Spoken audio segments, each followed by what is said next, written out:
नमस्कार जय जगन्नाथ ओडिशा किचन को आपण मानको बहुत बहुत स्वागत। आज मुझे नहीं आसी आपण मानक पई कुंदूरी और आलू रे तैयारी बहुत गुटे टेस्टी सिंपल आउ यूनिक प्रकार रेसिपी जोड़ा कि गरम गरम भात सहित खाइबा पई बेस जमी जीवो। आउ थरे खाइला मात्रे ना आपण ए कुंदूरी सरीबा जाए एमती बनइबे आउ बारंबार बनैकी खाइबा पई चाहिए।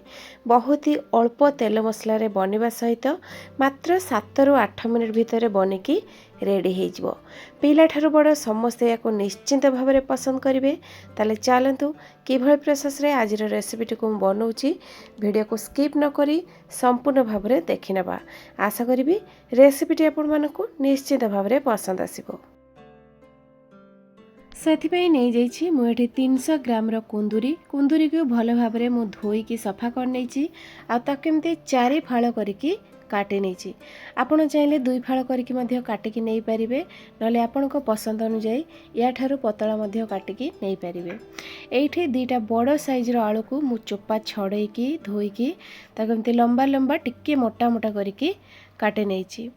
गोटे बड़ साइजर पियाज को नहीं जहाँ कि मु पूरा पतला पतला स्लाइस पीस रे कट करची आउ नहीं गोटे टमाटो बसई नेबी एपटे कड़े गरम हो गला देदेवी ता देहरे सोरिष तेल। आज रेसिपीटी को आम सोरिष तेल रे ही बनइबा। तेल गरम होची तार भितर रेडी करबा आम गोटे मसला जो नहीं 1 इंच अदा 8-10 कुला रसुण 2टा कंचा लंका छेचिकी ही नहीं छेचिकी नेबे बहुत बढ़िया टेस्ट आसीबो। तेल गरम हो गला परे 1 चामच गोटा जीरा देदेबा 2टा सुखिला लंका देदेबा। जीरा फुटी हो गला परे छेचिकी रखिथिबा अदा रसुण कंचा लंका को आमे देदेबा। एसबुर कंचा बास्ना जीवा पर्यंत आम ये 30-40 सेकेंड पर्यंत अदा रसुण को भाजी नेबा। आ तापरे आम ये देदेबा काटिकी रखिथिबा आलू को। आलू जेहेतु सिझिबा टिके समय लगे से प्रथम आम आलू दबा आउ केवल आलूर स्वाद देखिकी दबा आम ये लुण। हाई फ्लेम रे आम या 2 ରୁ 3 मिनिट पर्यंत भाजी नेबा जहाँफल आलूर कलरटा गोटे बढ़िया आसजिवो। आ घोड़णी मध्य लगेदेबा आलू कलर हवा सहित भाजी हवा सहित सिझी मध्य जीवो। मोरी भलिया प्रोसेस रे आलू कुंदूरी ए नुआ टाइप रो रेसिपी को थरे बनातु देखिबे। थरे बनैकी खाइला मात्रे बारंबार बनैकी खाइबा पई चाहिए। तो ये देखंतु 2-3 मिनिट मु आलू आ मसला को भलसे भाजी नहींची।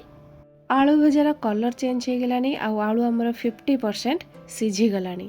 तो 50% सिझी जिबा परे एठी काटिकी रखिथिबा कुंदूरी को देदेबा।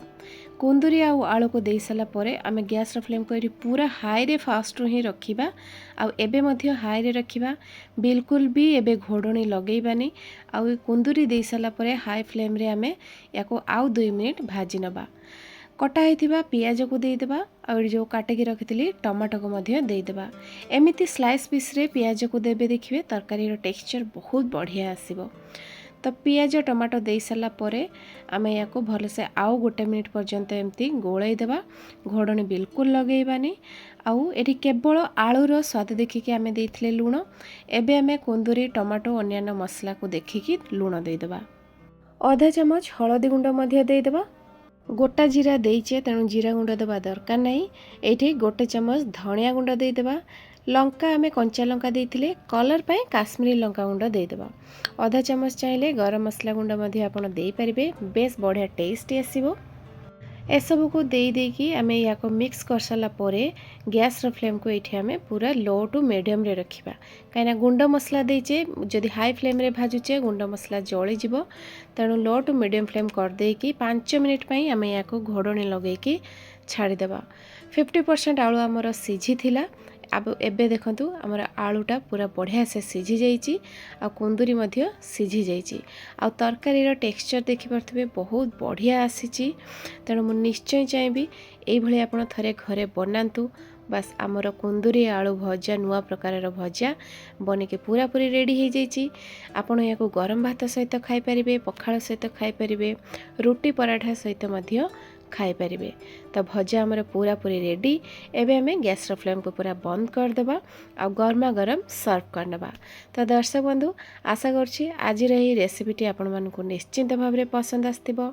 पसंद आस्तिले प्लीज लाइक करिवे, शेयर करिवे, चैनल नुआ थिले सब्सक्राइब निहाती करदेबे।